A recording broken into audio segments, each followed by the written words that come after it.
पीताम्बराय दरुविलं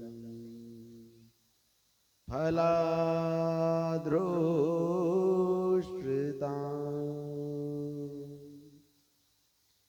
पूर्णेन्द्रसुन्दरे मुखारविन्दनेत्रा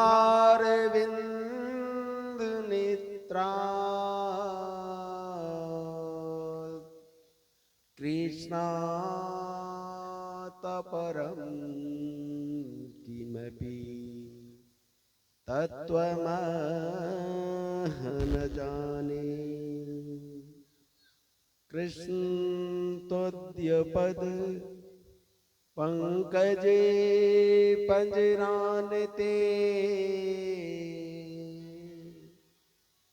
अधेब में विसुत मानस राजहंस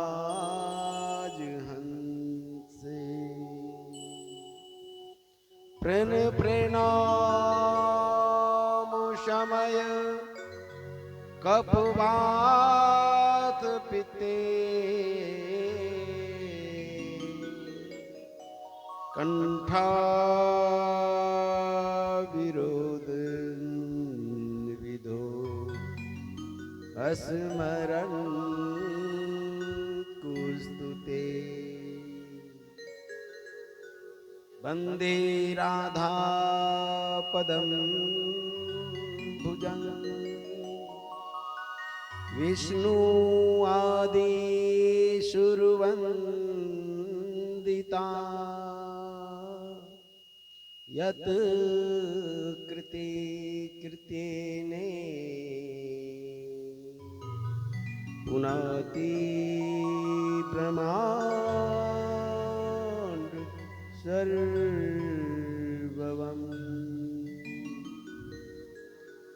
हरे राम राम राम हरे हरे हरे कृष्ण कृष्ण कृष्ण हरे हरे हरे राम राम राम हरे हरे हरे कृष्ण कृष्ण कृष्ण हरे हरे हरे राम राम राम हरे हरे हरे कृष्ण कृष्ण कृष्ण हरे हरे हरे राम राम राम हरे हरे हरे कृष्ण कृष्ण कृष्ण हरे हरे हरे राम राम राम हरे हरे हरे कृष्ण कृष्ण कृष्ण हरे हरे हरे राम राम हरे हरे हरे कृष्ण कृष्ण कृष्ण हरे हरे हरे राम राम राम हरे हरे हरे कृष्ण कृष्ण कृष्ण हरे हरे हरे राम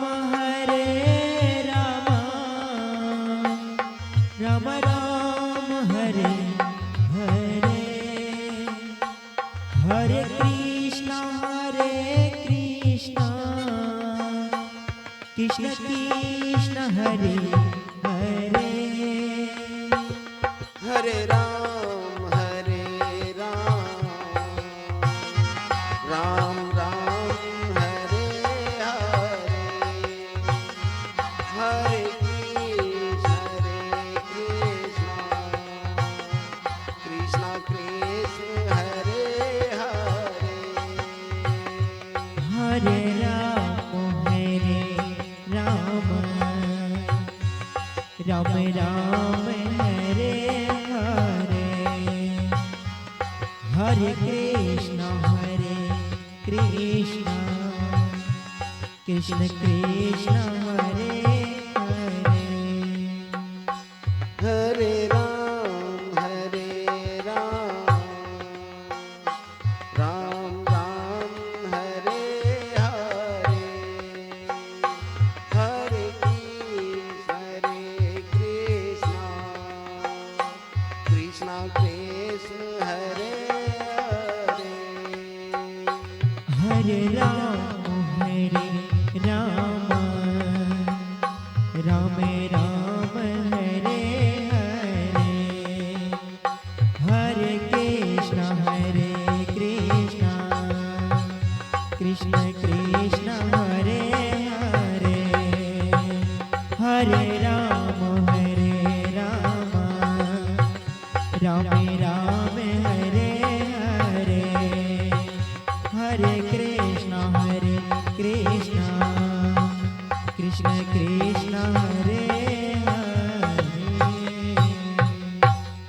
बोलिए वृंदावन बिहारी लाल की, राधा रानी सरकार की जय हो अयोध्या धाम की जय हो वृंदावन धाम की जय हो जगन्नाथ भगवान की जय हो तीर्थराज प्रयाग की जय हो वीर बजरंग बली की जय हो श्रीमद् भागवत महापुराण की जय हो संत सुखदेव जी महाराज की जय हो राजा प्रक्षित जी महाराज की जय हो परम पूज्य गुरुदेव महाराज की जय हो गोड्डे बहादुरपुर धाम की जय हो यहाँ के सभी संतन की जय हो यहाँ के सभी भक्तन की जय हो श्रोता समाज की जय हो अपने अपने गुरु महाराज की जय हो अपने अपने इष्ट देव की जय हो अपने अपने माता पिता की जय हो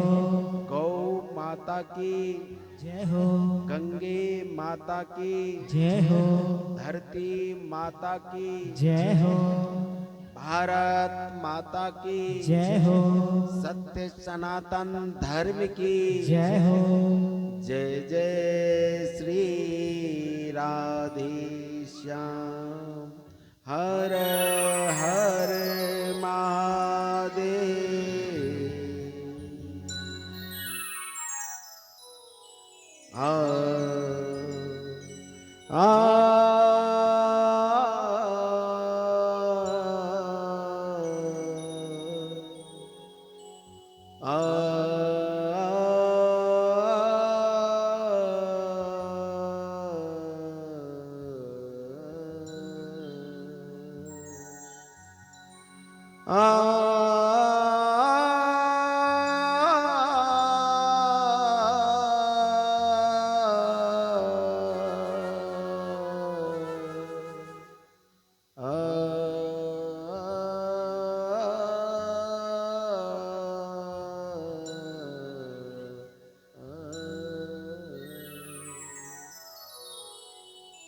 शिक्षार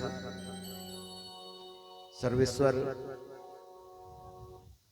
श्री राधा रानी के चरण कमल को ध्यान करते हुए इस कथा स्थल पर जितने भी माता बहन भाई बंधु संत समुदाय भक्त समुदाय सभी को इस व्यासपीठ से नमन।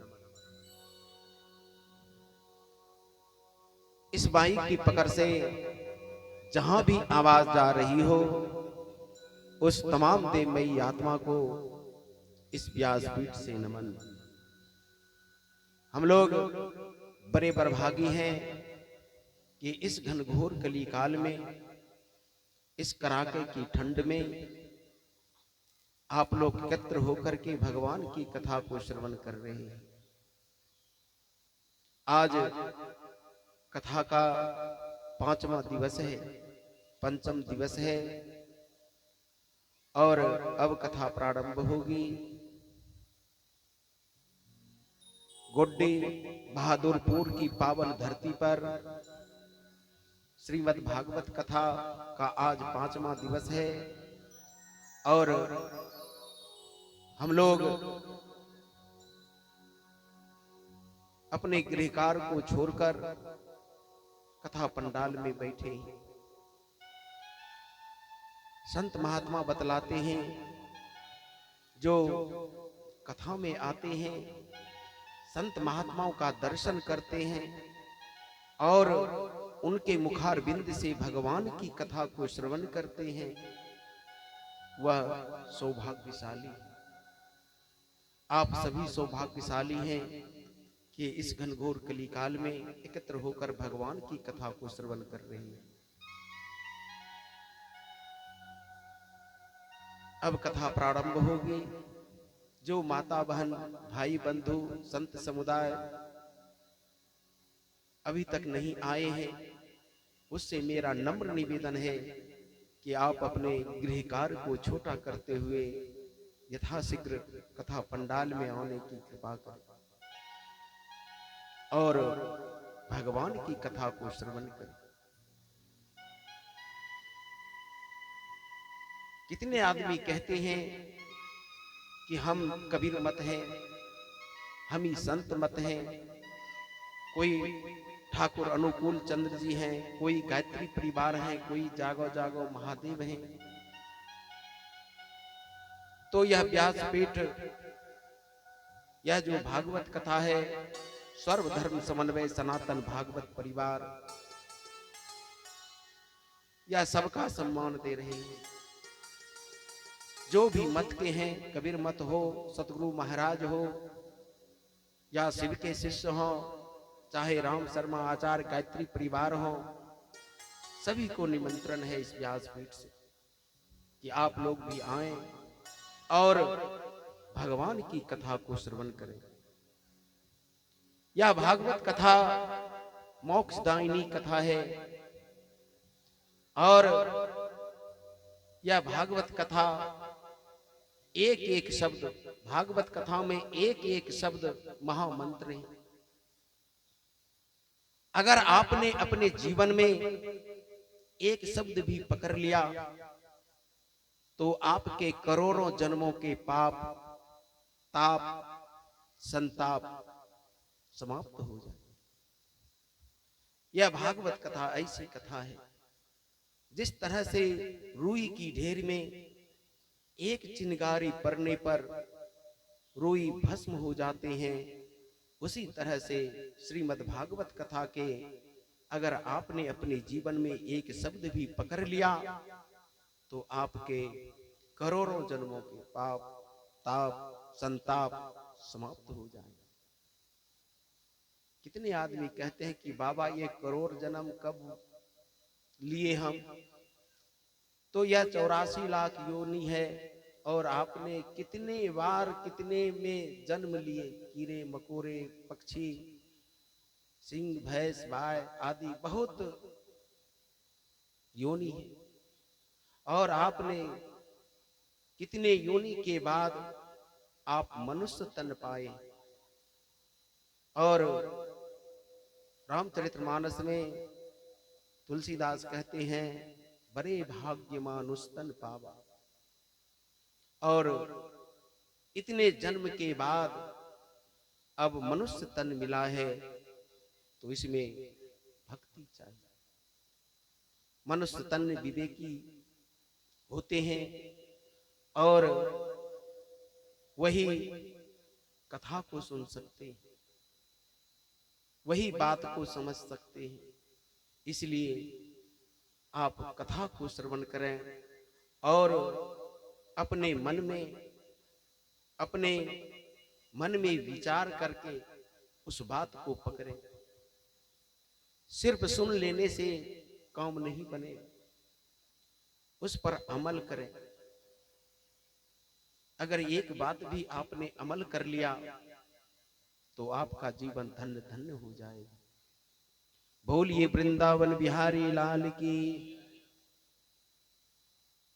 नारद जी हर वक्त नारायण नारायण का जाप करते थे। ध्यान देंगे, नारद जी जहां भी जाते थे सिर्फ नारायण नारायण का जाप करते रहते थे। कभी शिवलोक, कभी ब्रह्मलोक, कभी कैलाश पर्वत शिव जी के पास, कभी क्षीर सागर भ्रमण करते रहते थे और नारायण नारायण का जाप करते रहते थे। एक दिन नारद जी को अहंकार हो गया, अभिमान हो गया कि हम जो इतना नारायण नारायण जाप करते हैं, हम तो हर घड़ी हर क्षण नारायण नारायण का जाप करते हैं, हमारे इतना कोई नहीं करता होगा। नारद जी को अभिमान हो गया, हम जितना भजन करते हैं उतना कोई नहीं करता। और अभिमान भरे स्वर में अभिमान लेकर के नारद जी क्षीर सागर पहुंच गए। शेष की सैया पर नारायण जी लेटे हैं और मां लक्ष्मी चरण को दबा रही है, चरण को दबा रही है। ध्यान देंगे, जितने भी माताएं से निवेदन है, जो अभी तक नहीं आए हैं वो भी घर पर ही इस माई की पकड़ से जहां भी आवाज आ रही हो वो भी सुन लें कि लक्ष्मी मां जब अपने पति का चरण दबा रही हैं, ध्यान देंगे, यह संसार को नारियों को संदेश दे रहे हैं, नारियों को संदेश दे रहे हैं कि जब आपके पति घर आए तो आप भी उनका चरण दबाओ। क्योंकि लक्ष्मी जी, सभी आदमी लक्ष्मी की पूजते हैं, लक्ष्मी को पाना चाहते हैं और वो लक्ष्मी भगवान के चरण दबा रहे हैं, अपने पति के चरण दबा रहे हैं, दुनिया को संदेश दे रहे हैं नारियों के लिए कि आप भी अपने पति का चरण दबाया करो, आप भी अपने पति का सम्मान दो, चरण दबाओ। सोते वक्त जब आप गृह कार्य को समाप्त कर जब सोने जाएं तो अपने पति का दो चार मुट्ठी चरण दबा लो। यह लक्ष्मी मां संदेश दे रही है नारियों के लिए। और नारद जी बीना बजाते हुए नारायण नारायण जाप करते हुए चले और जब वहां गए तो भगवान को प्रणाम किए, माता को प्रणाम किए और अभिमान भरे स्वर में बोला, भगवान मैं जितना नाम आपका लेता हूं इतना नाम शायद कोई लेता होगा। मैं आपका परम भक्त हूं, मैं जितना नाम लेता हूं इतना नाम कोई नहीं लेता। जैसे ही नारद के मुख से यह बात निकली, भगवान समझ गए कि इसे अभिमान हो गया, अहंकार हो गया। और मैं तमाम नगरवासियों से निवेदन करूंगा, इस क्षेत्र के जितने भी माता बहन भाई हैं सभी से निवेदन करूंगा और भारतवासियों से भी निवेदन करूंगा कि आप अहंकार ना करें, आप अभिमान ना करें कि मैं यह हूं यह हूं। यह भगवान की खेला है, भगवान कब किसको कहां पहुंचा देगा इसका कोई ठिकाना नहीं है, इसलिए अभिमान ना करें।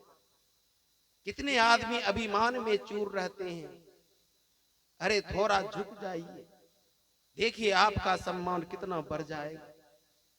आप अकर कर चलते हैं, अकर में कोई मान सम्मान नहीं। थोड़ा झुकिए, नीचे गिरिए, देखिए आपका सम्मान। जो व्यक्ति आपसे अकरता है, अकर कर चलता है, अगर वह व्यक्ति आपके सामने थोड़ा झुक जाए तो आप उन्हें सम्मान देने लगे। इसलिए अकरना नहीं चाहिए, थोड़ा झुक जाइए। चलो तुम ही बड़े रहो। देखिए आपकी चर्चा वो गांव में करने लगेंगे, कहेंगे कि वो आदमी हमसे झुक गया, वो आदमी हमसे झुक गया, हमसे झुक गया। और आपकी ही चर्चा वो करते रहेंगे। क्यों ना थोड़ा झुक जाए, आपकी सारे गांव में चर्चा हो जाए। बोलिए वृंदावन बिहारी लाल की। झुकने में सम्मान है। नारद जी को अभिमान हो गया। भगवान समझ गए कि नारद को अभिमान हो गया। भगवान ने कहा, नारद मेरा एक परम भक्त है जो कि मृत लोक में रहते हैं, और मृत लोक में गुड्डे बहादुरपुर की पावन धरती पर हमारा एक भक्त है, वो भी मेरा परम भक्त है, वो भी भगवान का नाम लेता है। जैसे ही नारद जी ने सुना कि मृत्यु भुवन पर या गुड्डी बहादुरपुर की पावन धरती पर भगवान के एक ऐसे भक्त हैं, एक किसान हैं जो कि वो भगवान का नाम लेते हैं। जैसे ही नारद जी ने सुना, उनके मन में हुआ कि जरा हम उसकी परीक्षा ले लें। नारद के मन में विचार आया कि हम जितना नाम लेते हैं उतना शायद कोई नहीं लेता। इसीलिए उन्होंने भगवान से कहा, भगवान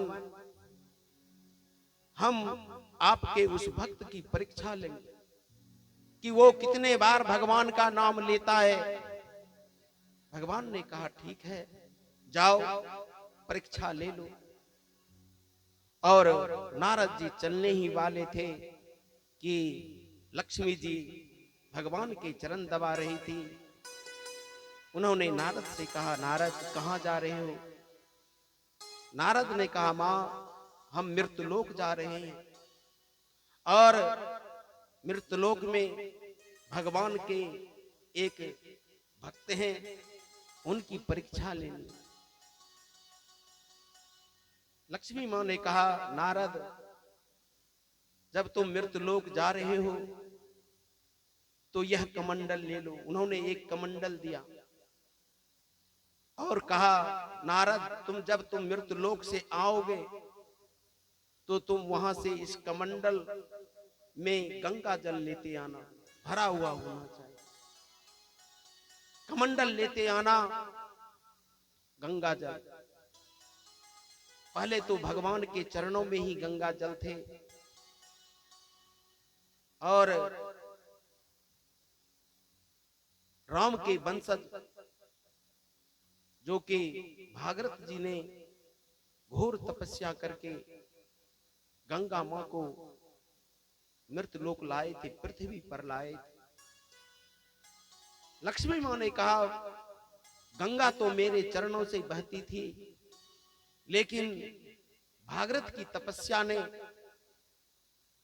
उसे हम गंगा जल दे दी। अब वह गंगा जल हमारे भारत भूमि में कल कल छल छल कहती हुई बहती है। गंगा जो है पश्चिम से पूरब की ओर बहती है, और लक्ष्मी मां ने कहा कि तुम कमंडल लेते जाओ और वहां से एक कमंडल गंगा जल लेते आना, और ध्यान रहे कि रास्ते में एक बूंद जल गिरे नहीं। ध्यान रहे कि रास्ते में आते वक्त जब तुम गंगा जल ले लोगे कमंडल में तो याद रहे कि रास्ते में एक बूंद जल गिरे नहीं। नारद जी ने कहा, मां हम गंगा जल लेकर आएंगे और एक बूंद जल नहीं गिरेगा। और नारद जी चल दी। आने में उन्हें 3 दिन लगा, मृतलोक आने में 3 दिन लगा। और यहां आए भागलपुर। भागलपुर में उन्होंने पता किया तो आए यहां पर, और यहां पर ग्रामीण आदमी से पूछने लगे कि फलाने किसान का घर कहां है। नारद जी जैसे ही पूछने लगे तो ग्रामीण आदमी बताने लगे कि चले जाइए, उस गांव में पीपल के वृक्ष हैं, उनके घर के आगे में है, वही वह किसान का घर है, आप जाइए। और नारद जी पहुंचे। 4 बज रहे थे, संध्या होने वाला था। और जैसे ही पता पूछते गए तो उनके परिवार लोग, बच्चे लोग थे। जैसे ही संत को देखा, नारद जी संत हैं, ध्यान देंगे। और नारद जी को देख करके उनके परिवार बड़े हर्षित हो गए कि हमारे घर संत आए। और उन्होंने आदर सम्मान किया, बिठाए। लेकिन किसान घर पर नहीं था। किसान तो काम करने गए थे। किसान को चैन कहां, ठंड हो, गर्म हो, बारिश हो, किसान तो खेत पर ही अच्छे लगते। किसान अपने खेत खलियान, गाय माल की देख रेख में रहते हैं। किसान संध्या हुए अपने गाय माल को खिला पिला करके जैसे ही संत को देखा, प्रणाम किया। किसान ने प्रणाम किया और उन्हें भोजन की व्यवस्था की, रहने की, सोने की व्यवस्था की। किसान जैसे ही संत को देखा बड़े प्रसन्न हो गए। इसलिए अगर आपके घर पर भी संत आ जाए तो उसे सम्मान दे, अनादर ना करें। ना जाने किस रूप में मिल जाए भगवान।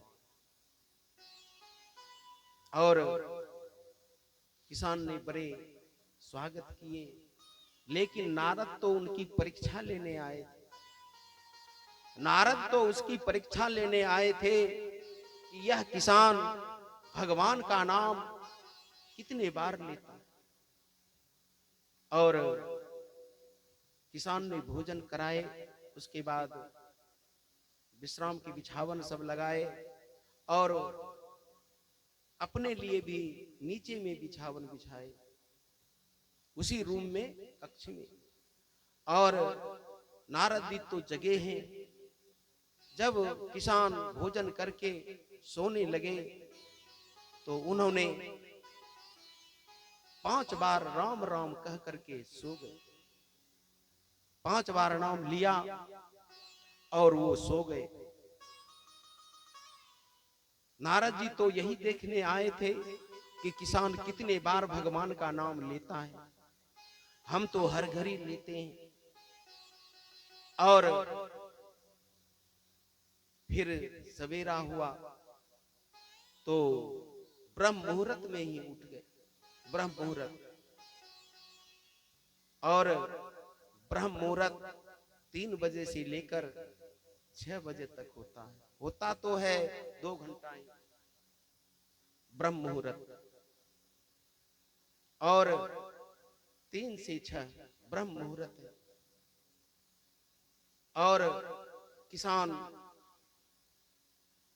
जब 3 बजा, उसके बाद बिछावन छोड़े, उन्हें गाय माल को देखना था। और जब उठे तो फिर 5 बार राम का नाम लिया और फिर अपने कार्य में लग गए। क्यों, किसान है। किसान को चैन नहीं है। फसल हुआ फिर बौग करो, फिर पानी, फिर खाद खा, फिर बीज, फिर देख रेख करते रहते हैं।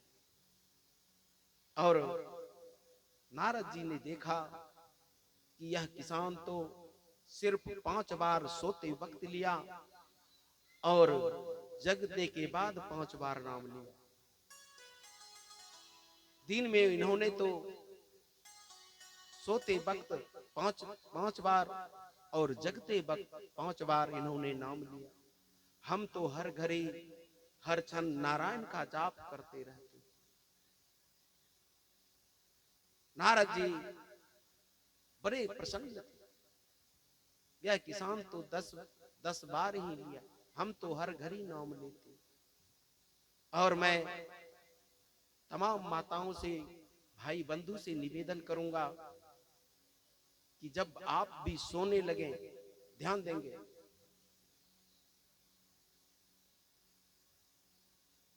जब आप भी सोने लगे तो सोते वक्त कम से कम भगवान का नाम लेकर सोए और सारी जिम्मेवारी भगवान को दे दें। हे प्रभु, जो भी जिसे भी आप मानते हैं, काली दुर्गा भगवान जो भी मानते हैं, आप उसे यह कहें, प्रभु अब मैं सोने जा रहा हूं, यह धन संपदा और मेरी रक्षा अब आपके हाथों में। सोया हुआ आदमी मरा हुआ आदमी बराबर है। सोया हुआ आदमी मरा हुआ आदमी बराबर है। सब सोने के बाद उसे कुछ दिखाई नहीं देता। और वह किसान ने कहा, प्रभु और आप भी ऐसा करें, जब सोने लगे कम से कम भगवान का नाम लेकर आप सोएं और सारी जिम्मेदारी भगवान को दे दें। प्रभु अब मैं सोने जा रहा हूं, हमारी खेत खलियान, हमारे घर द्वार, मेरे गाय माल और मेरे परिवार की रक्षा और मेरी रक्षा अब आपके हाथों में। जब तक जगे हैं तब तक तो आप परेशान हैं, जब सो जाते हैं सारी परेशानी खत्म। इसलिए मैं तमाम नगरवासियों से निवेदन करूंगा कि सोते वक्त आप भगवान पर छोड़ दें। प्रभु अब मैं सोने जा रहा हूं, सारी जिम्मेदारी तेरी। यह कहकर तो देखें, आपके जीवन में खुशियां ही खुशियां हो। आप कहकर तो देखें, हे प्रभु अब आपकी जिम्मेदारी है, अब मैं सोने जा रहा हूं। और जगे तो फिर जैसे ही खाट से उठें या जगे तो भगवान का नाम लें। आपका शुभ शुभ ही शुभ होगा। जब आप सवेरे नाम लेकर भगवान का नाम लेकर चलेंगे करेंगे तो आपके जीवन में खुशहाली ही खुशहाली और खुशहाली ही खुशहाली हो। इसलिए भगवान का नाम लेकर चले। जब भोलेनाथ 87,000 वर्ष के बाद जब उनकी समाधि टूटी तो उन्होंने जगते ही राम नाम लिया। आप भी जितने भी जीव हैं शिव हैं, जितने भी जीव हैं शिव हैं। इसलिए आप भी जगें तो कम से कम राम का नाम लेकर जगें, सारी दिनचर्या ठीक रहेगा। महादेव ने इतने वर्ष समाधि ली, जब उसकी समाधि टूटी तो उन्होंने राम नाम। आप भी राम नाम लेकर के जगें, आपके जीवन में खुशहाली होगी, तरक्की होगी और वह दिन बहुत अच्छे से गुजरेगी। आपके जीवन में खुशियां ही खुशियां होंगी। बोलिए वृंदावन बिहारी लाल की। जय हो। खुशियां ही खुशियां होगी। और नारद जी किसान अपने गाय माल को खिला पिला कर फिर आए, संत को भोजन कराए और विदा। नारद जी ने कहा मुझे जाना है, सम्मान से विदा किए। और जब वो चले तो लेकिन अहंकार उसका गया नहीं। नारद जी के मन में यह था कि यह किसान तो सिर्फ 5 बार नाम लिया और 5 बार सोते वक्त, 5 बार जगते वक्त लिया। मैं तो नारायण का नाम हर घड़ी लेता हूं, हर क्षण लेता हूं, हमसे बड़ा कैसे हो जाएगा। अब वो जाने लगे तो उन्हें लक्ष्मी माँ की बात याद आ गई। लक्ष्मी माँ की बात याद आ गई कि लक्ष्मी माँ ने कमंडल दिए हैं, यहां से गंगा जल लेना है। और ध्यान देंगे पहले जमाने में कमंडल जो होता था उसमें ढक्कन नहीं होता था, आज भी वैसा है। अभी जो चल रहा है तो ढक्कन वाला, जो कि स्टील का बना है चाहे एल्युमिनियम का बना है, छप्पन वाला है, उससे तो एक बूंद पानी नहीं गिरेगा। लेकिन जो कमंडल लक्ष्मी माँ ने दिए थे, संत का कमंडल तो आप देखते ही हैं, पीतल का होता है, कांसा का होता है और खुला होता है, पकड़ने वाला होता है। नारद जी गंगा किनारे गए और गंगा में स्नान किए और वो जल को भरे। जैसे ही उन्होंने जल को गंगा कमंडल में भरा, जैसे ही ऊपर उठाया, उन्हें लक्ष्मी माँ की याद आ गई। लक्ष्मी माँ ने कहा था कि नारद, गंगा जल जब लाओगे तो रास्ते में एक बूंद जल गिरे नहीं। और नारद जी का सारा ध्यान उस कमंडल पर पहुंच गया। जैसे ही वो गंगा जल लेकर आए, सारा ध्यान केंद्रित हो गया कमंडल पर और उनके मन में एक ही बात आ रही थी, एक बूंद जल गिरे नहीं, एक बूंद जल गिरे। सारा ध्यान केंद्रित हो गया। और जाने में भी 3 दिन लगा, 3 दिन आने में लगा तो 3 दिन जाने में लगा। और जब वहां नारायण के पास पहुंचे तो उन्होंने कहा भगवान, हमने परीक्षा लेकर आ गए। भगवान ने कहा क्या परीक्षा लिया? कहा कि वह किसान सिर्फ सोते वक्त 5 बार लिया और जगते वक्त 5 बार लिया। और प्रभु, मैं तो आपका दिन रात नारायण नारायण का जाप करता हूं, हमसे बड़ा कैसे हो जाए।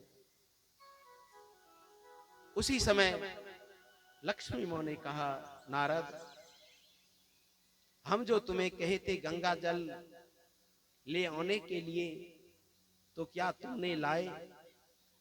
नारद ने कहा, हाँ माते, हमने जल लेकर आए। तो लक्ष्मी माँ ने कहा, नारद, रास्ते में तो कहीं गंगा जल एक बूंद गिरा तो नहीं? नारद ने कहा, नहीं माते, एक बूंद भी जल नहीं गिरा है। मैं तो बड़ी बारीकी से देख कर आ रहा हूं, बहुत ध्यान से लेकर आ रहा हूं। तब लक्ष्मी माँ ने कहा, नारद, जब तुम मृतलोक से आ रहे थे, लेकिन आते वक्त 3 दिन लगा, तुमने नारायण का नाम कै बार लिया? जैसे ही लक्ष्मी माँ ने कहा कि आते वक्त तुमने नारायण का नाम कै बार लिया, भगवान का नाम कै बार लिया, तो नारद जी सन्न रह गए। उन्होंने तो एक बार भी नारायण का नाम नहीं लिया, एक बार भी नहीं। उनका सारा ध्यान जो था उस कमंडल पर केंद्रित था, एक बूंद जल गिरे नहीं। जैसे ही लक्ष्मी माँ ने पूछा, नारद जी चुप हो गए। क्योंकि आते वक्त उन्होंने एक बार भी नाम नहीं लिया था। तब लक्ष्मी मां ने कहा, नारद, तुम्हें कोई कार्य नहीं है, इसीलिए तुम ऐसे ही नाम जाप कर रहे हो, नारायण नारायण का जाप कर रहे हो। और छोटी सी बात बताई, काम दिया, छोटी सी काम, सिर्फ गंगा जल लाना था और 3 दिन लगा। तुमने 3 दिन में भगवान का नाम एक बार भी नहीं लिया और तुमने शादी विवाह भी नहीं किया, तुम्हें बाल बच्चे भी नहीं है, दुनिया की कोई प्रभाव भी नहीं है। लेकिन वह किसान जो दिन रात मेहनत करता है और जमीन में कड़ी मेहनत करके किसान अन्न को उपजाते हैं और अपने परिवार का भरण पोषण करते हैं, और जब अन्न अधिक होता है तो वह दूसरे को भी देते हैं। अन्न बेचते हैं कहने का मतलब, अन्न जब अधिक होगा वो अपने परिवार के खाने के लिए रखेंगे और फिर वह दूसरे को भी देंगे। अगर अन्न ही नहीं होगा तो लोग खाएंगे क्या? किसान तो दिन रात कड़ी मेहनत करते हैं, धूप में, ठंड में, वर्षा में, और उनके बाद भी उन्होंने अपने परिवार के लिए, समाज के लिए, राष्ट्र के लिए, देश के लिए उन्होंने अन्न उपजाया, अपने परिवार का भरण पोषण किया और दूसरे को भी दिया।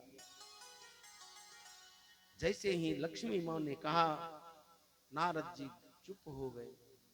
इसलिए मैं तमाम नगरवासियों से निवेदन करूंगा, माता बहनों से निवेदन करूंगा कि आप काम करते चलें और भगवान का नाम लेते चलें। बोलिए वृंदावन बिहारी लाल की जय हो।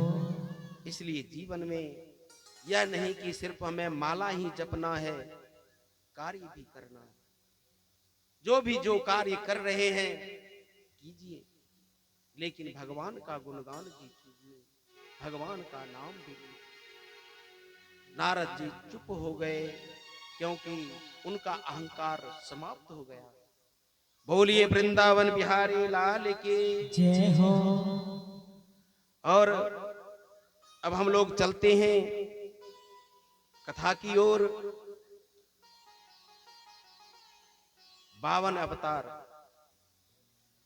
और यह 7वां मनवंतर है। और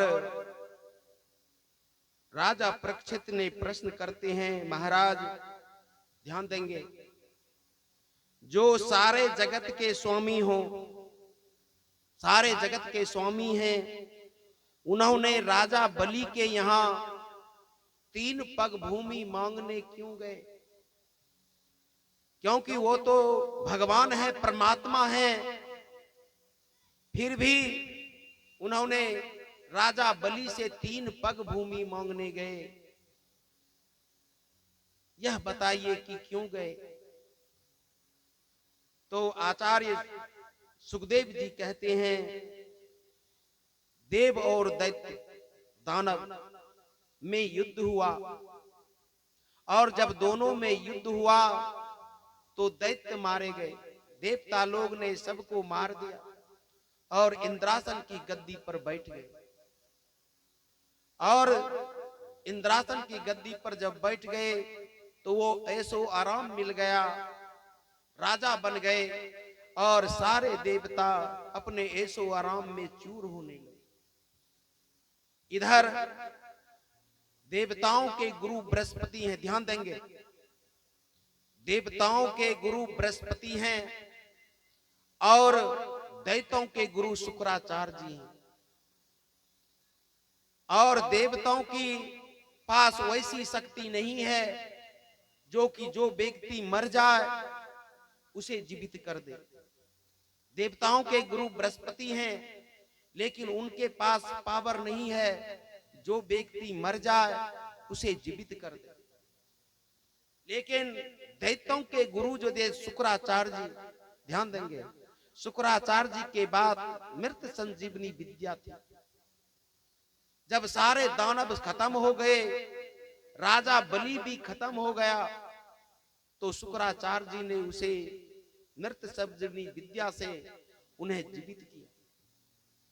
और जब जीवित किए तो राजा बलि ने कहा कि गुरुदेव, हमें कोई ऐसी युक्ति बताइए जो कि इंद्रासन का राजगद्दी मिल जाए। गुरुदेव ने कहा, अगर मेरी बात पर चलोगे तो तुम्हें इंद्रासन की गद्दी मिल जाएगी। और बलि ने कहा, गुरुदेव बताइए क्या करेंगे। तब उन्होंने कहा, तुम ब्राह्मणों की सेवा करो और एक यज्ञ करो, विश्व जीत यज्ञ, जो कि तुम्हें विश्व में सारे युद्ध में जीत ही हो, विश्व जीत यज्ञ। और उन्होंने कहा, गुरुदेव यज्ञ करेंगे। और यज्ञ शुरू किए। जितने भी ब्राह्मण थे सबको आदर सम्मान से बुलाए और उनका आदर सत्कार किया और यज्ञ पूर्ण हुआ। और ब्राह्मणों ने बड़ी निष्ठा से उस यज्ञ को पूर्ण किया और उस यज्ञ से एक ऐसा दिव्य रथ निकला, उसमें बहुत सारे हथियार थे, भाला फरसा आदि, जो भी तीर धनुष आदि सब कुछ। लेकिन ब्राह्मणों ने उसे बलि को दे दिया और ब्राह्मणों ने कहा कि इस पर चढ़कर कर आप अगर युद्ध करेंगे तो आप पराजित नहीं होंगे, आपकी विजय होगी। और बलि ने ब्राह्मणों को दान दक्षिणा दी। दान दक्षिणा दिए, ब्राह्मण लोग अपने अपने घर को गए। इधर बलि रथ पर सवार हुए और इंद्रासन पर चढ़ाई कर दी। अब तो सारे देवता ऐसो आराम में थे, नित्य देख रहे थे, कोई अपने ऐसो आराम में बिता रहे थे और सब कोई तैयार होने लगे। लेकिन राजा बलि जो था, बलि के सामने देवता भी टिक नहीं पाए और राजा बलि ने इंद्रासन की गद्दी पर बैठ गया। सारे देवता भाग गए, सभी कोई कंदराओं में छिपने लगे और राजा बलि सम्राट बन गए, राजा बन गए। और ध्यान देंगे, जब सारे देवता परेशान हो गए तो अदिति, या जो अदिति है, अदिति के पुत्र हैं सब जितने देवता हैं, कोई भी मां अपने बच्चे को दुखी नहीं देखती। और अदिति मां के पति हैं कश्यप मुनि, कश्यप मुनि। और एक बात ध्यान देंगे, हम संतों के संतान हैं। पहले जितने भी ऋषि मुनि हुए हैं हम उन्हीं के संतान हैं। और आप जो कहते हैं कि गोत्र, ध्यान देंगे, आप लोग कहते हैं ना कि कौन गोत्र के हैं, कहते हैं ना, तो वही संत के नाम से गोत्र है। कोई कश्यप, कोई भृगु, कोई चमन, कोई बहुत सारे जितने भी संत हुए हैं उनके गोत्र होते हैं, उन्हीं के वंशज हैं। हम लोग संतों की संतान हैं, हमें गोत्र है। हम संत की जब ब्राह्मण आचार्य पूजा कराते हैं तो गोत्र पूछते हैं, गोत्र की पूछते हैं, वह नाम लीजिए। कश्यप, बहुत सारे संत हैं उनके नाम से गोत्र है। बोलिए वृंदावन बिहारी लाल की जय हो। और राजा बलि राजा बन ही गए। इधर अदिति माता परेशान हो गई, मेरे बच्चे दुखी हैं। उन्होंने अपने पति के पास गए, कश्यप मुनि के पास गए। उन्होंने कहा कि मुझे एक ऐसा पुत्र चाहिए जो कि हमारे पुत्र का जो सिंहासन है, राज्य है, वो वापस हो जाए। कश्यप मुनि ने कहा, देवी तुम क्यों पुत्र पत्नी बच्चे के पीछे पड़े हो? छोड़ो इन सबको, अपना जीवन बिताओ। उन्होंने कहा, मेरे सारे बच्चे बिलख रहे हैं, कंदराओं में छिप रहे हैं, और मुझे एक ऐसा पुत्र चाहिए जो कि राजा बलि से वह राज्य ले ले, और युद्ध भी ना हो, मारपीट ना हो। जैसे ही कश्यप मुनि ने सुना, उन्होंने कहा, देवी तुमने बहुत अच्छी बात कही कि जहां हिंसा नहीं हो, मारपीट नहीं हो, तुम्हारे मन में हिंसा की भावना नहीं है, इसलिए तुम्हें एक व्रत बताता हूं, उस व्रत को तुम करना, और भगवान चाहेंगे तो वैसा ही पुत्र मिलेगा।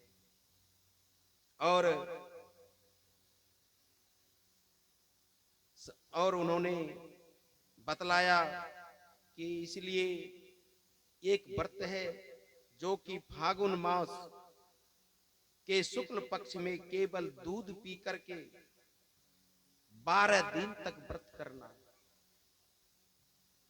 और एक व्रत फागुन मास के शुक्ल पक्ष में केवल दूध पी करके 12 दिन व्रत करेंगी तो तुम्हें इच्छा अनुसार पुत्र की प्राप्ति हो। और अदिति माता ने बड़े प्रेम से व्रत किए, सिर्फ दूध पी करके और ब्रह्मचर्य पालन करके व्रत को पूर्ण किया। और एक बात ध्यान देंगे, जो भी माताएं पुरुष हैं, आप जो भी व्रत कर रहे हैं, ध्यान देंगे तो वो आप नियम संयम में रहें। जिस दिन आप व्रत करें, आप पति के साथ ना सोएं। अगर आप व्रत कर रहे हैं, पूजा अर्चना कर रहे हैं, जैसे सोमवारी हो, मंगलवारी हो, एकादशी हो, जो भी व्रत करते हैं, इतवारी हो, उस दिन नियम संयम से रहें, भगवान का कीर्तन करें, और पति पत्नी का संबंध ना हो। आप व्रत पर हैं, इसलिए व्रत जब करें तो नियम संयम से रहें। बोलिए वृंदावन बिहारी लाल की जय हो। और उन्होंने व्रत को पूरा किया। कुछ ही दिनों में अदिति मां गर्भवती हुई, और 9 महीने के बाद उन्हें एक सुंदर सा बालक को जन्म दिया, जिसका नाम रखा बावन भगवान। बोलिए बावन भगवान की जय हो। और ध्यान देंगे कि बावन भगवान छोटे हैं, देखने में बहुत सुंदर, और संत लोग कहते हैं भादों का महीना कितना अच्छा है। भगवान कृष्ण का जन्म भादो महीने में, और राधा का जन्म भादो महीने में, और बावन भगवान का जन्म भादो महीने में ही हुआ। बावन भगवान छोटे हैं, देखने में सुंदर है। उसी समय सारे देवता भगवान को दर्शन करने आए, और सभी ने कुछ ना कुछ दिए। जब गुरु बृहस्पति आए तो बृहस्पति ने कहा, हम तुम्हारे गुरु हैं, मुझे दक्षिणा दो। बावन भगवान छोटे हैं, उन्होंने कहा, गुरुदेव मैं आपको क्या दक्षिणा दूंगा, हम जब बड़े होंगे तब तो दक्षिणा कमाएंगे, तब देंगे। उन्होंने कहा, तुम अभी जाओ बलि ने यज्ञ कर रहे हैं और वहां जाओ, वहां से दक्षिणा लेकर आओ। और बावन भगवान हाथ में कमंडल लिए, एक हाथ में छाता लेकर के जा रहे हैं। ध्यान देंगे, इधर राजा बलि राजगद्दी पर बैठ गए, सम्राट हो गए, लेकिन उनके मन में एक संशय था। उनके मन में यह विचार आता था, यह सिंहासन तो बहुत अच्छा है, हो ना हो यह सिंहासन कभी हमसे निकल जाए, हम पराजित हो जाएं, हम हार जाएं, यह गद्दी चला जाएगा। इसलिए उन्होंने अपने गुरु से पूछा, गुरुदेव इस गद्दी पर जब हम बैठते हैं बहुत अच्छा लगता है, इसलिए कोई ऐसा उपाय बतावें कि यह गद्दी पर हम बरकरार रहें। सब कोई यही चाहता है, मुखिया हो, सरपंच हो, एमपी हो, एमएलए हो, चाहे जो भी पद हो, कुर्सी हो, वह छोड़ना नहीं चाहता, वह पकड़े रहना चाहते हैं। चाहे जो भी पद हो, पद को छोड़ना नहीं चाहते। जो मुखिया बने हैं वो भी 5 साल के बाद जब इलेक्शन होंगे वो भी सोचते हैं कि मैं बरकरार रहूं। एमपी एमएलए वो भी सोचते हैं कि हम बरकरार रहें। इसलिए राजा बलि के मन में भी यह संदेश हो गया, विचार आ गया कि मेरा यह गद्दी बरकरार रह जाए और मैं सब दिन के लिए राजा बना रहूं। इसीलिए गुरुदेव कोई उपाय बताए। तब उनके गुरुदेव ने बताया कि तुम 100 यज्ञ करो, अश्वमेध यज्ञ, और जब तुम 100 यज्ञ करोगे तो तुम इस सिंहासन से कभी नहीं हारोगे, तुम्हारा ही सिंहासन रहेगा। और इसी संकल्प के साथ उन्होंने तमसा नदी के किनारे यज्ञ किया, गुरु के आदेश। और यज्ञ शुरू था, यज्ञ शुरू था। बावन भगवान यज्ञ की ओर जा रहे हैं। जैसे ही यज्ञ में प्रवेश किया, यज्ञ के हाथे में गया, तो राजा बलि अपने सारे परिवार के साथ में पूजन कर रहे थे। जैसे ही राजा बलि ने देखा एक छोटे से ब्राह्मण आ रहे हैं, संत आ रहे हैं, और वो अलौकिक हैं, अलौकिक हैं। राजा बलि ने जैसे ही उसे देखा तो उनका मन आकर्षित हो गया, उसकी ओर खींचता चला गया। जैसे ही बावन भगवान को देखा, उन्हें देखते ही लगता था कि कोई सूर्य आ रहा है, इतने बिखरे हुए प्रकाश हैं। और एक बात ध्यान देंगे, अगर कोई व्यक्ति जा रहा है, ध्यान देंगे, मनुष्य तो मनुष्य है, और इसी मनुष्य में कोई देवता तुल्य भी है। और एक बात ध्यान देंगे, जब आप जा रहे हैं, अगर आपको कोई ऐसा व्यक्ति मिल जाए या देखने में अच्छा लग रहा हो और अनायास आपका सिर झुक जाए, समझ लीजिए कि उसमें देव तत्व है। समझ लीजिए कि उस व्यक्ति में कोई देव तत्व है जो आपका सिर झुक गया। और जैसे ही राजा बलि ने देखा, उनका सिर झुक गया। और बावन भगवान हाथ में माला लेकर माला जप रहे हैं। और जैसे ही उन्होंने देखा, उन्होंने कहा, आपका दर्शन करके मैं धन्य धन्य हो गया। मैं आपका दर्शन करके बड़े प्रसन्न हूं। उनके परिवार भी प्रसन्न हैं, उनके बाल बच्चे भी प्रसन्न हैं और प्रसन्न हो गए। और उन्होंने कहा, छोटे ब्राह्मण मुझे कुछ देने की सोच रहे हैं। आपको देखकर मेरा मन कह रहा है कि मैं कुछ आपको दूं। बार बार बलि भगवान से कह रहे हैं कि आप कुछ मांग लीजिए, और जैसे ही बोले लेकिन भगवान नहीं बोल रहे हैं। बलि ने अपने गुरुदेव से कहा, गुरुदेव ये ब्राह्मण देखने में ऐसा अलौकिक लगता है, मेरा मन कह रहा है कि मैं इसे कुछ दूं, दान दक्षिणा दूं, लेकिन यह तपस्वी तो कुछ बोलता ही नहीं है। तब गुरुदेव ने कहा, देखते नहीं माला जाप कर रहे हैं, माला में क्या बोलेंगे। और उन्होंने कहा, गुरुदेव ये तो अलौकिक पुरुष जैसा लगता है। जैसे ही शुक्राचार्य जी ने ध्यान लगाया, उन्होंने भी कहा, यह तो अलौकिक है, लेकिन यह अलौकिक पुरुष जैसा लगता है। और राजा बलि बार बार कह रहे हैं कि मांगिए क्या चाहिए।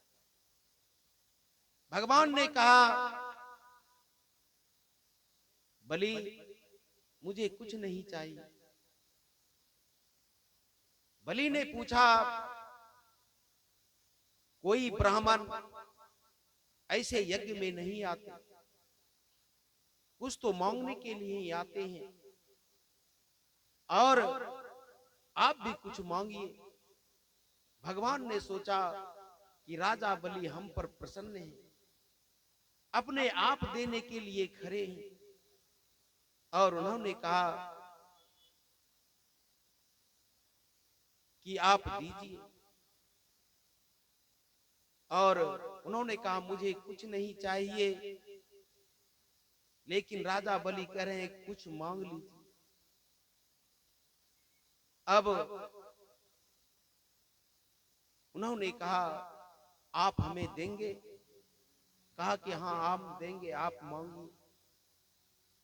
और उन्होंने कहा, पहले आप संकल्प कीजिए। संकल्प, अब संकल्प की बात आए, लेकिन भगवान ने कहा कि आप संकल्प करेंगे, इससे पहले मेरी मांग सुन लीजिए। उन्होंने कहा कि मुझे 3 पग भूमि चाहिए, 3 पग भूमि। बावन भगवान ने राजा बलि से कहा कि मुझे 3 पग भूमि चाहिए। राजा बलि हंसने लगे। छोटे तपस्वी, छोटे ब्राह्मण, आपको मांगना भी नहीं आता, 3 पग भूमि मांग रहे हैं। इस सारे विश्व के मालिक हैं हम, और आप 3 पग भूमि मांग रहे हैं। अगर आपको मांगने नहीं आता तो मेरा भी प्रतिष्ठा है, मैं कितने औकात का हूं, उसके अनुसार तो मांगिए। मैं यहां पृथ्वी के सारे सम्राट हूं अकेला, और आप मांग रहे हैं 3 पग भूमि।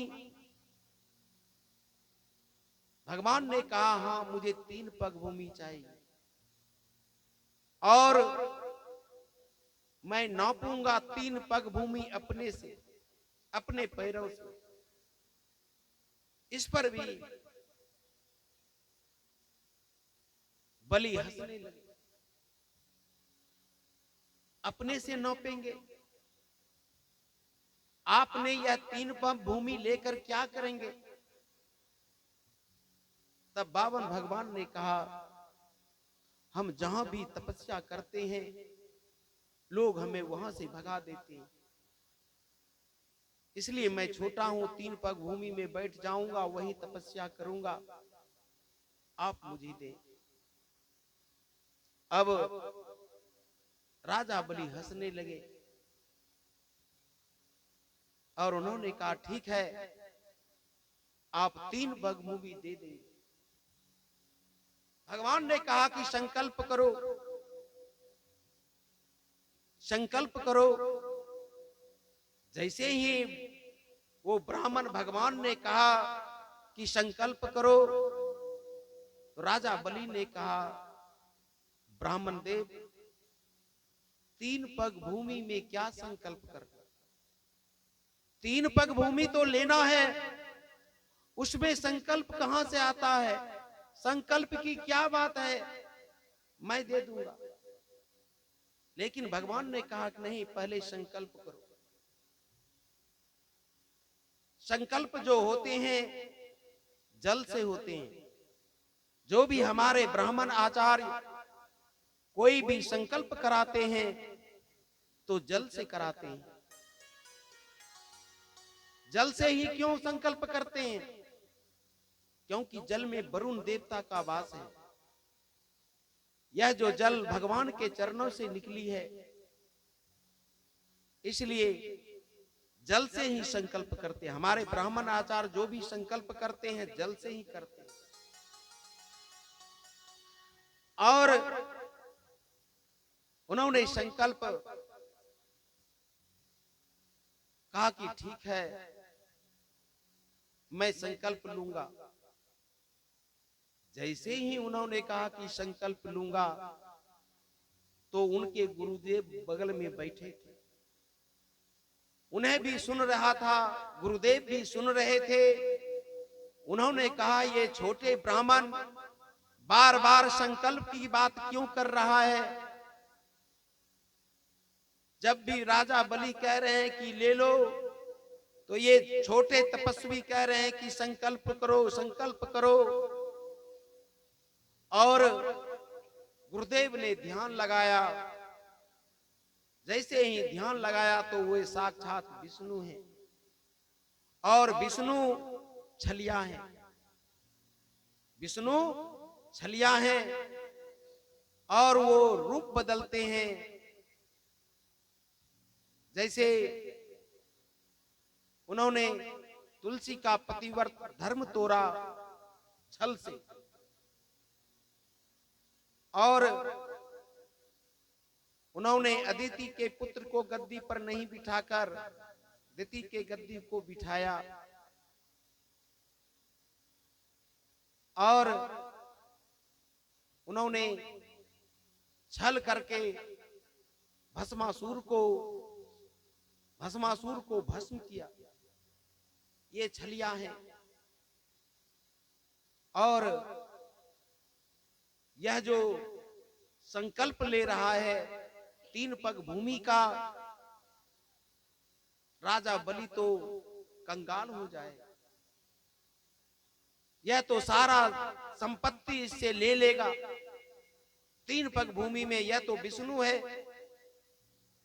और उन्होंने अपने शिष्य को बुलाया और उसे दूर ले जाकर कहा कि राजा बलि, तुम संकल्प मत लो, तुम्हारा सारा धन समाप्त हो जाएगा, तुम कंगाल हो जाओगे, तुम कहीं का ना रहोगे, इसलिए तुम मत दो।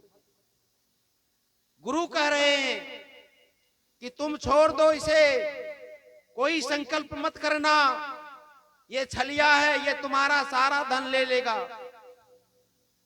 जैसे ही राजा बलि ने सुना, उन्होंने कहा गुरुदेव, चाहे जो कुछ भी हो जाए, एक ब्राह्मण जब हमारे घर पर आए हैं तो मुझे देना चाहिए। और अगर वह विष्णु ही है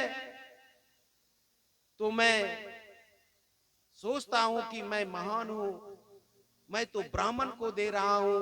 अगर वह भगवान हमारे यहां मांगने आ रहा है तो मैं तो भगवान से भी बड़ा हूं। राजा बलि ने अपने मन में विचार किया कि भगवान जब हमसे मांग रहे हैं तो फिर हम तो बड़े हैं, इसलिए मैं दूंगा चाहे जो कुछ भी हो। लेकिन गुरुदेव कह रहे हैं कि बलि तुम कंगाल हो जाओगे, तुम्हारा सब कुछ सर्वनाश हो जाएगा और तुम कह दो कि मुझे नहीं देना। लेकिन राजा बलि टिके नहीं, उन्होंने कहा कि मैं दूंगा तो दूंगा। और उन्होंने कह दिए, लेकिन राजा बलि नहीं माने। उन्होंने कहा मैं दूंगा। और कहते हैं मैं झूठ नहीं बोलूंगा। राजा बलि कह रहे हैं कि मैं झूठ नहीं बोलूंगा। और शुक्राचार्य जी कह रहे हैं कि बलि तुम झूठ बोल दो। और झूठ कहां कहां लगते हैं ध्यान देंगे। जो यह झूठ जो है 6 जगह झूठ बोलने से पाप नहीं लगता। 6 जगह झूठ बोलने से पाप नहीं लगता। माताओं से कोई बात छुपाना हो तो दोष नहीं लगता। दूसरी बात, किसी के प्राण संकट में पड़ गया हो, उनकी हत्या होने वाली हो, तो उस समय आप झूठ बोल देंगे, उसके प्राण बच जाएंगे, उसमें दोष नहीं लगता। और तीसरा, किसी का धन जा रहा है और थोड़ी सी झूठ में आपका सारा संपत्ति बच रहा है तो झूठ बोल दो। और पांचवा है गौ की रक्षा। गौ की रक्षा में अगर झूठ बोल देंगे, अगर कोई कसाई गौ को ले जा रहा है, छूट गया है और आपने अगर बता दिया तो फिर गौ हत्या का पाप लगेगा। गौ हत्या का पाप लगेगा। और गौ हत्या अगर बच जाता है, आपने झूठ बोल दिया तो फिर कोई पाप नहीं। और ब्राह्मण की हत्या हो रही हो ब्राह्मण का, तो उसमें भी झूठ बोलने से पाप नहीं लगता। झूठ बोलने पर दोष नहीं लगता। और हंसी मजाक में कोई मजाक में झूठ बोल रहा है, उस पर भी दोष नहीं लगता। बलि ने कहा नहीं, मैं झूठ नहीं बोलूंगा, क्योंकि झूठ बोलने से पाप लगता है। धरती मां कहती है कि पर्वत हमारे ऊपर हैं, नदी हमारे ऊपर है, जंगल हमारे ऊपर है, वो हमें भारी नहीं लगते। लेकिन जो व्यक्ति झूठ बोलते हैं वह हमें भारी लगते हैं। धरती मां कह रही है पहाड़ हमारे ऊपर पर है, वह भारी नहीं लगता। नदी हमारे ऊपर जा रही है, वह भारी नहीं लगता। जंगल हमारे ऊपर है, वो भारी नहीं लगता। लेकिन झूठ बोलने वाले मुझे भारी लगते हैं, इसलिए मैं झूठ नहीं बोलूंगा। शुक्राचार्य जी ने कहा तू राजा हरिश्चंद्र बन गया है, हम तुम्हें कहते हैं झूठ बोल दो। और राजा बलि कह रहे हैं कुछ भी हो जाए मैं झूठ नहीं बोलूंगा, झूठ नहीं बोलूंगा। और उसी समय गुरुदेव ने उसे श्राप दे दिया, तू हमारी बात नहीं मानता, हम तुम्हारे गुरु हैं और तू हमारी बात नहीं मानता, और जा मैं तुम्हें श्राप देता हूं, जा श्रीहीन हो जा, धनहीन हो जा। गुरु ने श्राप दे दिया।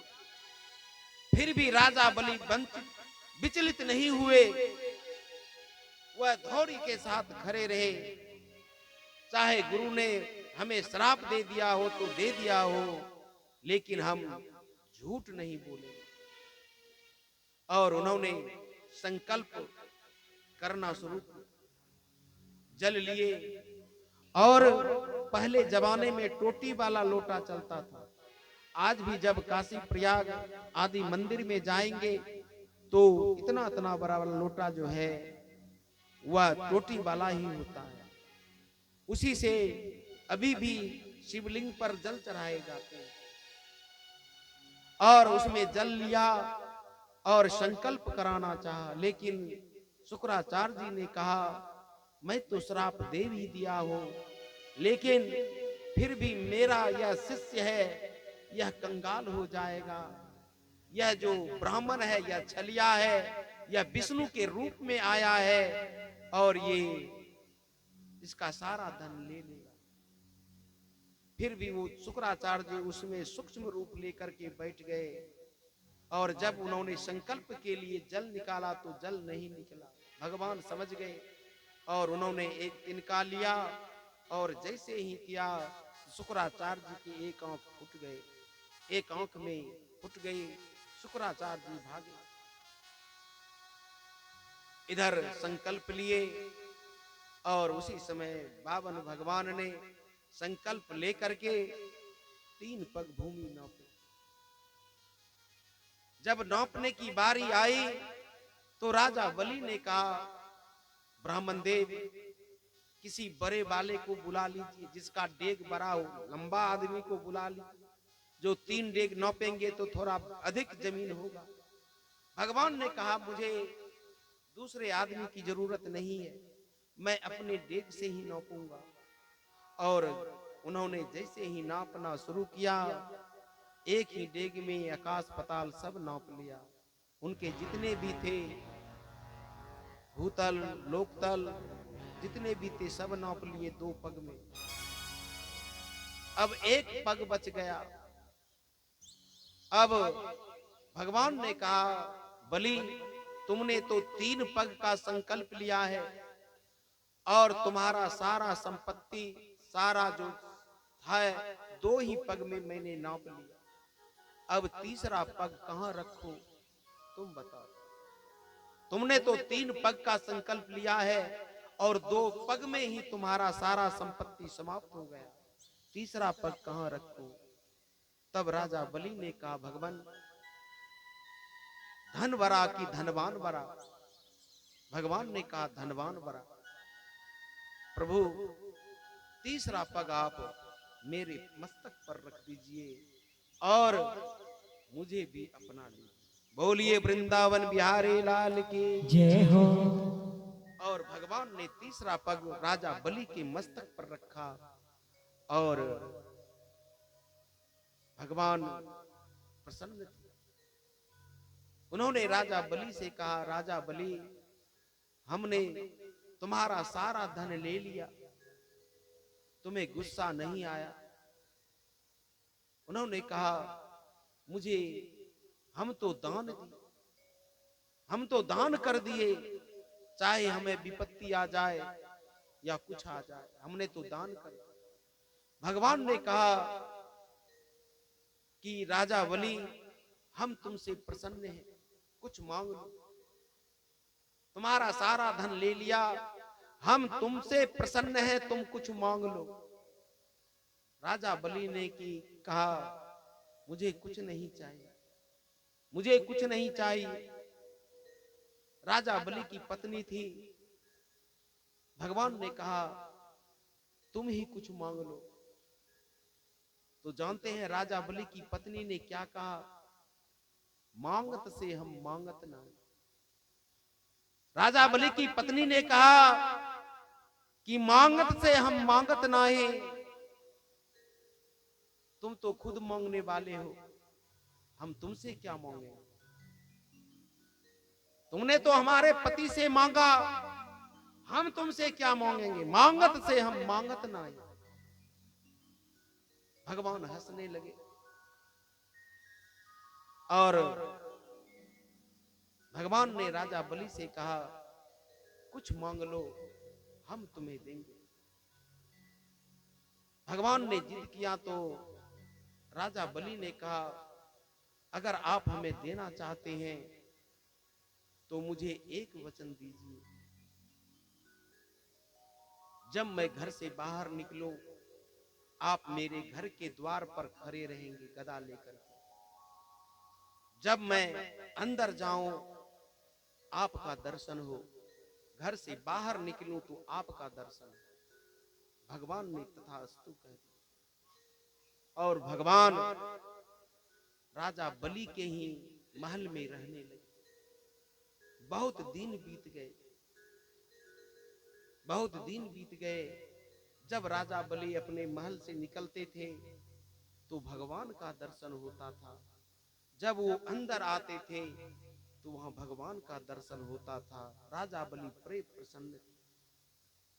मैं तमाम माताओं से निवेदन करूंगा, भाइयों से निवेदन करूंगा, आप भी अपने घर में जब बाहर निकलें तो गेट पर वैसा भगवान का चित्र रख दें। जब भी आप बाहर निकले तो एक बार भगवान का दर्शन हो जाए, और जब अंदर आए तो आपका भी घर के आगे में भगवान रहे, भगवान पर दर्शन हो जाए, आपका जीवन सुखमय बीते। बोलिए वृंदावन बिहारी लाल की जय हो। आप अपने घर के आगे भी रख दो, भगवान का चित्र रख दें जिसे आप मानते हो। राम को मानते हैं, कृष्ण को मानते हैं, हनुमान को मानते हैं, जिसे मानते हैं आप रख दीजिए। जब निकले तो एक बार दर्शन हो जाए और आपके जीवन में खुशियां ही खुशियां। राजा बलि जब घर से निकलते थे भगवान का दर्शन, अंदर आते तो भगवान का दर्शन। बहुत दिन बीत गए। इधर लक्ष्मी मां परेशान है कि भगवान गए हैं लेकिन अभी तक लौटे नहीं है। पता चला कि वह बावन के यहाँ वो राजा बलि के दरबार में पहरेदारी कर रहे हैं, गेट पर खड़े हैं। लक्ष्मी जी रूप बदल कर गई और उन्होंने राजा बलि के महल में गए। और उस दिन सावन की पूर्णिमा थी, ध्यान देंगे, सावन की पूर्णिमा। और लक्ष्मी मां रूप बदल कर गई और उन्होंने पूर्णिमा के दिन ही, जो सावन की पूर्णिमा होता है, उस दिन ही उन्होंने, लक्ष्मी मां ने राजा बलि के हाथ में राखी बांधी, राखी बांधी। और ध्यान देंगे, वही प्रचलित है, जब आप अपने भाई के कलाई में राखी बांधते हैं, बंधन सूत्र बांधते हैं, कच्चा सूत बांधते हैं, तो भाई आपको कुछ उपहार देते हैं, कुछ उपहार देते हैं। बहन जब अपने भाई की कलाई पर राखी बांधते हैं तो कुछ उपहार देते हैं। लक्ष्मी मां ने जब बलि के हाथ में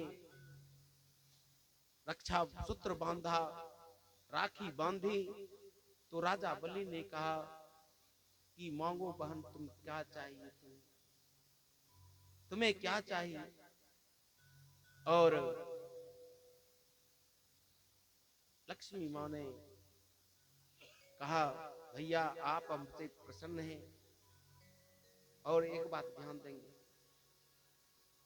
ये रक्षा सूत्र जो है, ये जो रक्षा बंधन चल रहा है, लक्ष्मी मां ने राजा बलि के हाथ कलाई में रक्षा सूत्र बांधा, राखी बांधी, और उसी दिन से रक्षा बंधन चल रहा है, उसी दिन से रक्षा बंधन चल रहा है। हमारे ब्राह्मण आचार्य जब आते हैं और जब बांधते हैं कलाई में राखी या सूत, सावन की पूर्णिमा के दिन या कोई भी विध हो, तो वही कहते हैं, बलि बंधु बलि राजा, बलि दानी दानी बंधु बलि राजा, यही मंत्र पढ़ते हैं। बलि बंधु बलि राजा, दानी बलि बलि राजा, यही मंत्र पढ़ते हैं। और ब्राह्मण आचार्य बांधते हैं कलाई में राखी। इसलिए लक्ष्मी मां ने राजा बलि के कलाई में रक्षा सूत्र बांधे थे और हमारे ब्राह्मण आचार्य वही मंत्र पढ़ते हैं, बलि राजा, बलि बंधु बलि राजा, दानी बंधु बलि राजा, यही मंत्र पढ़ करके बांधते हैं। अभी बोलिए वृंदावन बिहारी लाल की जय हो।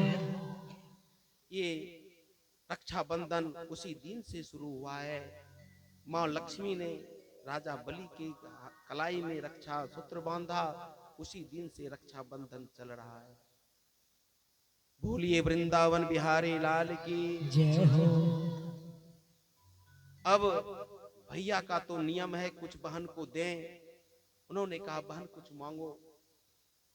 तब उन्होंने कहा भैया पहले शर्त करो, पहले संकल्प लो। जैसे ही संकल्प की बात करी तो राजा बलि घबरा गए। ये संकल्प क्या? कहा कि संकल्प कीजिए। राजा बलि ने फिर संकल्प किया और जब संकल्प किया तो कहा कि मांगो बहन तुम्हें क्या चाहिए। तब लक्ष्मी मां ने कहा भैया जो आपके दरवाजे पर पहरेदार है गदा लेकर बैठे हैं यही मुझे दे दीजिए। बोलिए वृंदावन बिहारी लाल की। जय हो।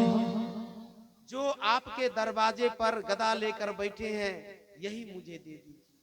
जैसे ही लक्ष्मी मां तो रूप बदल कर गई थी और जैसे ही उन्होंने कहा कि ये दे दीजिए तब राजा बलि ने कहा कि तुम कौन हो।